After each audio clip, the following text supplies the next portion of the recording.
నమస్తే, welcome to hit TV. నేను నరేష్. రీసెంట్గా తెలంగాణ ముఖ్యమంత్రి జర్నలిస్టులను ఉద్దేశించి కొంతమంది జర్నలిస్టులు తమ ముందు కాళ్ళ మీద కాలేసుకొని కూర్చుంటున్నారు. వాళ్ళను పల్ల కొట్టాలనే మాటలు మాట్లాడండి. ఇదే అంశం మనం మాట్లాడతాం. ప్రముఖ నిర్మాత, సినీ విశ్లేషకులు, సినీ రాజకీయ విశ్లేషకులు త్రిపురేని చిట్టి గారు ఉన్నారు. సార్ నమస్తే. సార్, ముఖ్యమంత్రి రేవంత్ రెడ్డి మాట్లాడిన మాటలు అయితే మీరు కూడా చూసిండొచ్చు. అంటే వాళ్ళ కాళ్ళ మీద కాళ్ళు వేసుకొని కూర్చున్నారు, వాళ్ళకు ఆయిల్ కూడా రావు, వనమాల రాదు, వాళ్ళని చూస్తే పల్ల కొట్టాలని ఉందని ఆయన మాట్లాడాడు. ఆయన అందరు జర్నలిస్టులను అన్నాడా, లేకపోతే ఎవరైతే బీఆర్ఎస్కి సపోర్ట్గా ఉన్న జర్నలిస్టులను అన్నాడా, లేదా కొంతమంది మండల స్థాయిలో ఏం రాకపోయినా కూడా రిపోర్టర్లుగా జర్నలిస్టులుగా చెప్పుకుంటారు, వాళ్ళని అన్నాడు? ఎవరిని అన్నాడు అంటారు?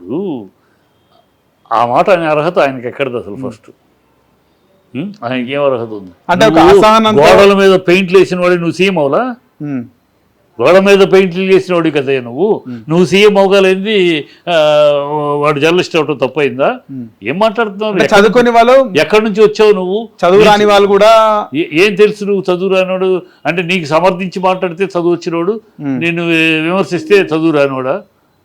నిన్ను పొగిడితే మంచి జర్నలిస్టు, నేను పోవకపోతే జర్నలిస్ట్ కాదా? ఏమి పిచ్చి భాష, పిచ్చి మాటను? అంటే ఫ్రస్ట్రేషన్ వెనకాల అసలు రీజన్ ఏంటంటారు? ఫ్రస్ట్రేషన్ అంటే ఆయన ఫ్రస్ట్రేషన్. ఇప్పుడు ఆయన సపోర్ట్ చేయట్లేదు ఎవరు కూడా, ప్రజలు సపోర్ట్ చేయట్లా, ప్రజల తరఫున విమర్శలు వస్తున్నాయి. ఎక్కడ చూసినా, ఏ వీడియో చూసినా రేవంత్ రెడ్డి అనగానే ప్రజలు ఏసరించుకునే వీడియోలు వస్తున్నాయి, వైరల్ అవుతున్నాయి. సో అతనికి ఏడుపు కడుపు మంట. నువ్వు నిజంగా పరిపాలన చేస్తే ఎందుకన్నా వస్తుంది ప్రజల్లో? నువ్వు అన్ని డ్రామాలు ఆడుతున్నావు, అన్ని అబద్ధాలు ఆడుతున్నావు, ఎక్కడ హామీలన్నీ అరకొరగా చేసి అయిపోయింది, హామీలు చేసేసావు అనే డ్రామాలు ఆడుతున్నావు.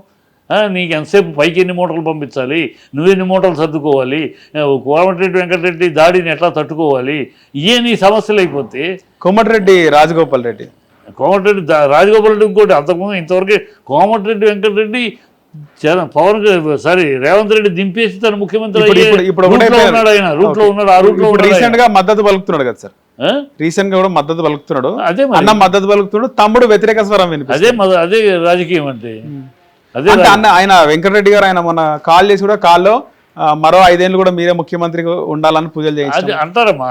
అనేది అంటానికి ఏముందిలే కానీ అంటమే లోపల వేరే ఉంటుందా? కాంగ్రెస్ లక్షణమే అది. కాంగ్రెస్ కి గాంధీ భవన్ తగలబెట్టుకునే వాళ్ళ పార్టీ భవనాన్ని తగలబెట్టి వాళ్ళు పక్కనే ఉంటారు, పక్క బలంగా ఉంటారు, తర్వాత పక్కలో బల్యం అవుతారు, ఎత్తుకొని ఎత్తేస్తారంట. అంతే వాళ్ళు ఎప్పుడు ఎక్కువ పొగుడుతున్నారంటే మంట పెడుతున్నారని అర్థం. అంతేనా? అంతే. అక్కడేమో అతను ఢిల్లీలో చక్కెర తిప్పుకుంటున్నాడు సైలెంట్గా. అక్కడ ఢిల్లీలో అయిపోయింది. ఇప్పుడు ఢిల్లీలో రేవంత్ రెడ్డిని సీఎం సీట్లో కూర్చోబెట్టి ఎంత పిండాలో పిండేసింది అధిష్టానం. ఇక ఈ దగ్గర ఏం పిండా లేదు, అయిపోయింది కెపాసిటీకి. ఇప్పుడు కెపాసిటీ ఉన్నవాడు ఆల్రెడీ మంత్రిగా చేశాడు, ఇండస్ట్రీస్ ఉన్నాయి, ఆ కెపాసిటీ ఉన్నవాడు కోమటిరెడ్డి. నేను ఇంకా ఇంత పెట్టగలను, ఇంత చేయగలను అని హామీలు ఇస్తూ ఉంటాడు. కాంగ్రెస్ కావాల్సింది ప్రజానాయకుడు కాదు, ప్రజల్లో పలుకుబడి ఉన్నవాడు కాదు కాంగ్రెస్ కావాల్సింది.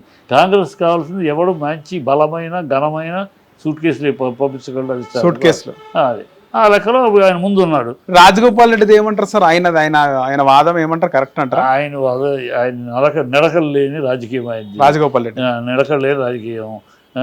కాంగ్రెస్లో ఉన్నాడు, బీఆర్ఎస్కి వెళ్ళాడు, తర్వాత బీజేపీకి వచ్చాడు, మళ్ళీ కాంగ్రెస్కి వచ్చాడు, రేపు మళ్ళీ బీఆర్ఎస్కి పోలే అనుకుంటా సార్. కాంగ్రెస్ నుంచి బీజేపీకి పోయి మళ్ళీ బీఆర్ఎస్కి వెళ్ళాడు, మధ్యలో బీఆర్ఎస్కి వెళ్ళి వచ్చాడు.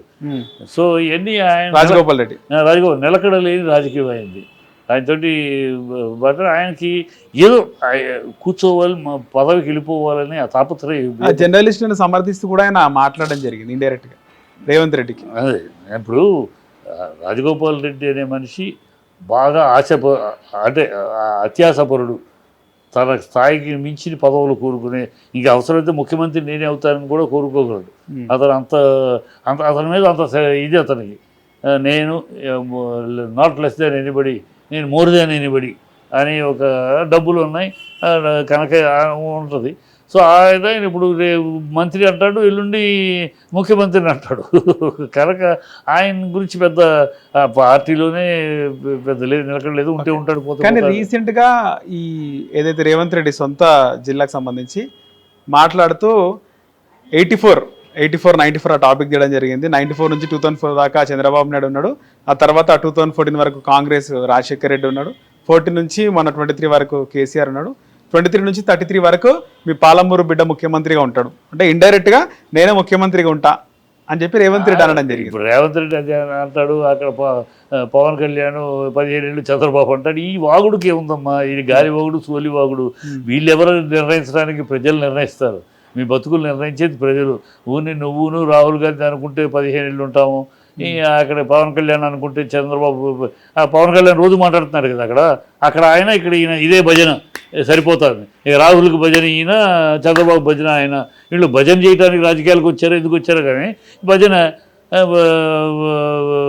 ఇప్పుడు ఆయన 15 ఏళ్ళు ఉంటారు, 20 ఏళ్ళు ఉంటారు. ఇంకో సంవత్సరం ఉంటే సంతోషం. ఈ సంవత్సరం 5 ఏళ్ళు ఉంటే సంతోషం.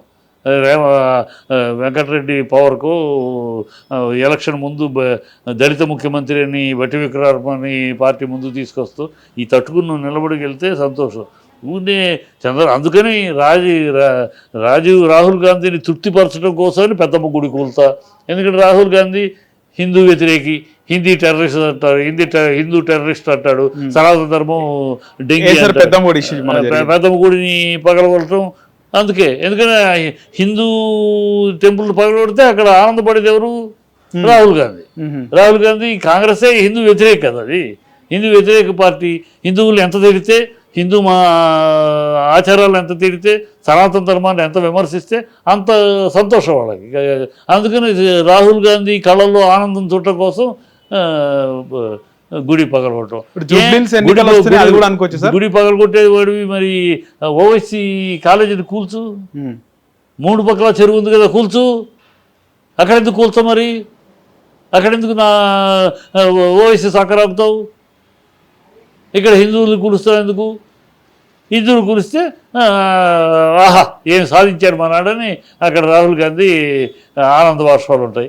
ఆ కళల్లో ఆనందం చూడటం కోసం ఈ దౌర్భాగ్య పాలన, దౌర్భాగ్య రాజకీయాలు, ఈ కాంగ్రెస్ దుష్ట భూయిష్టమైన కాంగ్రెస్ ఇది, ఈ దుర్మార్గమైన కాంగ్రెస్ ఇది, అబద్ధాల కాంగ్రెస్ ఇది, అవినీతి కాంగ్రెస్ ఇది, దరిద్రపు కాంగ్రెస్ ఇది, ఈ రాష్ట్రానికి పట్టిన దరిద్రపు కాంగ్రెస్ ఇది.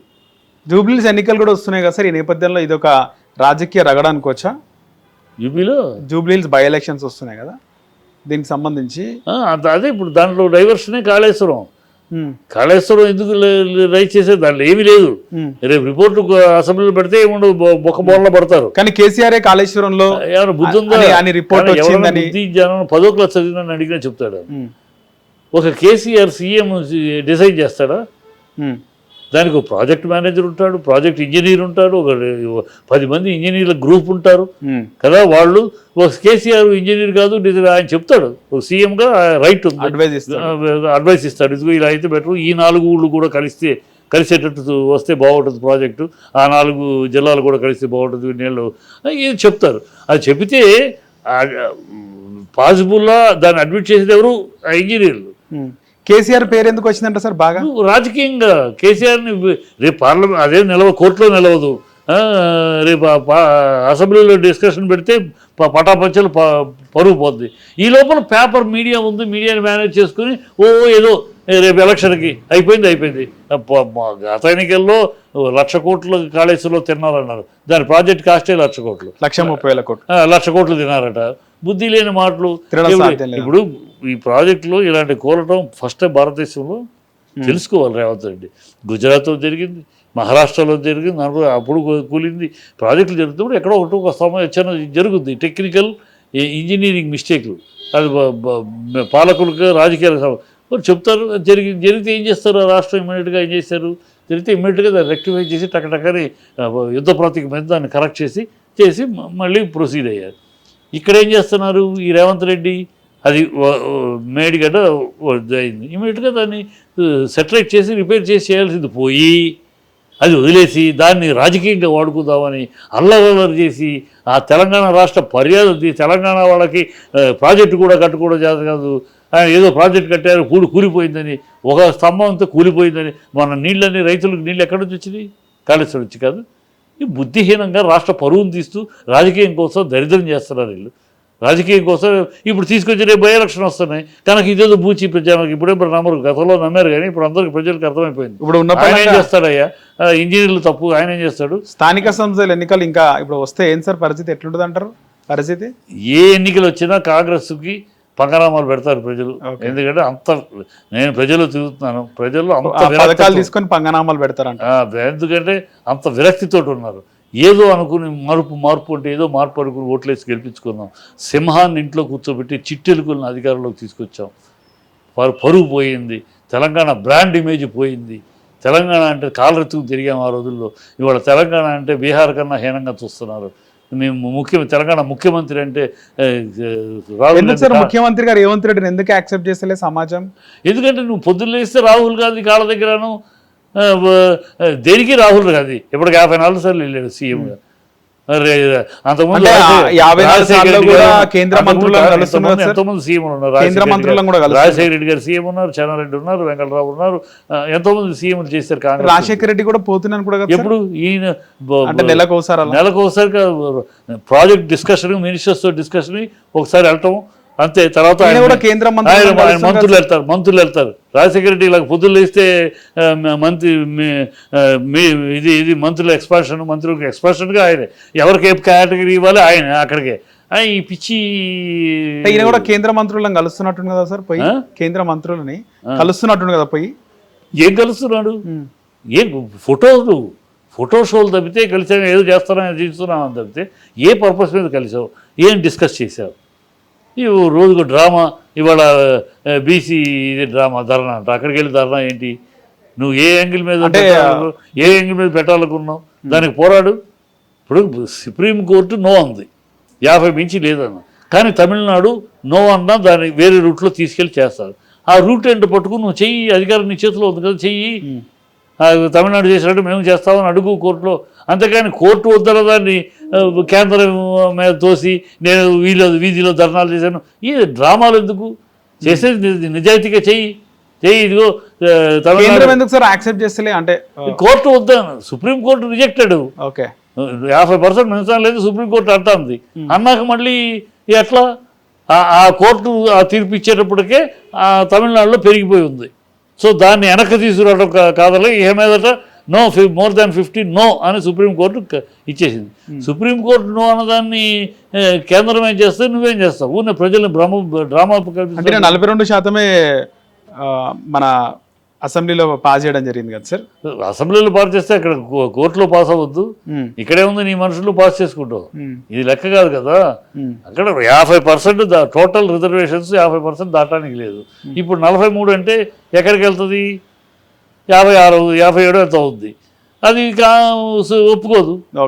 ఒప్పుకొని దాన్ని నేనేదో చిచ్చుతాను పొడుస్తాను, దానికి వాళ్ళ మీద నిందేయటం, వీళ్ళ మీద. చంద్రబాబు శిష్యుడు కదా, చంద్రబాబు ఇంతే కదా. చంద్రబాబు భ్రమ ఏదో పుట్టించేసేసి ఆఖరికి జరగదని తెలుసు, జరగంది జరుపుతానని డ్రామా తీసుకొచ్చి తర్వాత వాళ్ళు కేసేసారు లేదా వీళ్ళు అడ్డుపడ్డారు అని ఎవరి మీద తోసేసి కూర్చుంటాడు. అదే శిష్యుడు కదా. అదే ఏదో ఒక డ్రామా క్రియేట్ చేయటం. చేయాలని చిత్తశుద్ధి లేదంట. చేయాలని చిత్తశుద్ధి ఉంటే అసలు వేరే రకంగా వెళ్తారు, ఇలా వెళ్ళడం. తమిళనాడు ఎలా వేశారు, కమిటీ వేసి తమిళనాడుతో కూర్చొని ఎట్లా చేయగలిగారు, ఏ పద్ధతిలో వాళ్ళది వెళ్ళింది ఆ రోజుల్లో, అది స్టడీ చేసి దాని ప్రకారం వెళ్ళడానికి చూస్తారు. అది వదిలేసి ఒక అసెంబ్లీలో తీర్మానం వెళ్తే అక్కడ రిజెక్ట్ అవుద్ది, పార్లమెంట్లో కోర్టులో రిజెక్ట్ అవుద్ది, సుప్రీంకోర్టులో. సో కేంద్రం అడ్డుకుంది, సుప్రీంకోర్టు చేసినా కూడా కేంద్రం అడ్డుకుంది అంటానికి. ఈయన చిల్లర రాజకీయాలు తప్పితే, చిల్లరతనం తప్పితే నిజాయితీ లేదు. సరే, ఇప్పుడు కల్వకుంట్ల కవిత కూడా 72 గంటల దీక్ష చేస్తుంది, ఆమరణ నిరాహార దీక్ష. ఆమె పైన మీ కామెంట్ ఏంటి సార్? బీసీల కోసం, బీసీ రిజర్వేషన్. ఏమో అమ్మాయి ఒక నాయకురాలుగా తన పోరాటం చేస్తుంది. Thanks, hats off, letter proceed. మరోవైపు తీన్మార్ మల్లన్న అసలు కవితకు మా బీసీ జాతికి ఏం సంబంధం, ఆమె మా జాతి కాదు, కోసం ఎందుకు చేస్తారు? అసలు తీన్మార్ మల్లన్నకి ప్రజలకి ఏం సంబంధం? తీర్మానం మల్లన్న ప్రజలకు ఏం చేశాడు, బీసీకి ఏం చేశాడు? బీసీని అనుకుంటే సరిపోతుంది. నువ్వు ఏం చేసావని కదా లెక్క. బీసీగా నువ్వేం చేసావు? బీసీగా ఏ పోరాటం చేసావు? ప్రభుత్వం మెడల్ ఉంచినా 42% రిజర్వేషన్ మెడల్ ఉంచా. ఇది ఎప్పటి నుంచో ఉంది, పిచ్చి మాటలు నువ్వు అతను చెప్పడం ఏంటి? ఎప్పటి నుంచో ఉంది బీసీ పోరాటం, ఇవాళ కొత్తదా? ఇవాళ తీర్మానం మల్లన్న వచ్చినాక బీసీ ప్రాబ్లం వచ్చిందా? ఎప్పటి నుంచో ఉంది, అది ఎప్పటి నుంచో నలుగుతా ఉంది. ఆర్ కృష్ణయ్య కూడా కవితకు మద్దతు తెలిపింది కదా, ఏమంటారు మీరంటే? ఆర్ కృష్ణయ్యకు పెద్ద మనిషి అయింది కదా, క్యాలీ తప్పింది, అదే మతి స్థిమితం తప్పినట్టుంది. ఈ మాటలు మాట్లాడి ఇతనికి మతి లేదు, బుద్ధి జ్ఞానం లేదు, నోటి దోల. ఈ తీర్మానం నోటి దోలకే గతంలో 2 కేసులు అనుభవించాడు. దోల అక్కడ ఉన్నప్పుడు వాళ్ళని తిడతాడు, ఇక్కడ ఉన్నప్పుడు వీళ్ళని తిడతాడు. ఎప్పుడు ఎవరితో మీడియా చేతిలో ఉంది కదా, తన ఏదో ఉంది కదా అని నోటి దూల మాటలు మానుకోవాలి. ఒక నాయకుడు అవ్వాలంటే ఈ నోటి దూలతో అవరు. నోటి దూల నాయకుడికి ఎప్పటికీ ప్లాట్ఫామ్ నాయకుడిగానే ఉంటాడు. ఆ నోటి దూల మానుకుని కొంచెం గౌరవంగా మాట్లాడితేనే స్టేజ్ నాయకుడు అవుతాడు. లేకపోతే ప్లాట్ఫామ్ నాయకుడే అలగా నాయకుడు లాగా తయారవుతాడు. అతను ఇప్పుడు అలగా నాయకుడిలాగా ఉన్నాడు. ఎప్పుడు ఏం మాట్లాడతాడు, చీప్గా, ఆ cheap temperament, cheap language, cheap విధానం, మాటలు, ఏమైనా పడితే ఏది పడితే మాట్లాడటం. అలాగే మాట్లాడే గతంలో వాళ్ళు పొమ్మన్నారు, చీప్ పొమ్మన్నారు, ఇక్కడికి వచ్చారు వీళ్ళు ఇప్పుడు చీప్ పొమ్మన్నారు ఆ నోటి దూలతోటి. ఇప్పటికైనా నోటి దూల వదులుకుని కొంచెం గౌరవంగా మాట్లాడితే ఒక నాయకుడిగా గుర్తింపు వస్తుంది. లేకపోతే ఈ చిల్లర నాయకుడు అనుకుంటారు. రైట్ సార్, ధన్యవాదాలు సార్. హిట్ టీవీ యాప్, ఇందులో short news, live news, entertainment shows, movies, digital magazines తో పాటు మీ జిల్లా వార్తలను కూడా ఫ్రీగా చూడొచ్చు.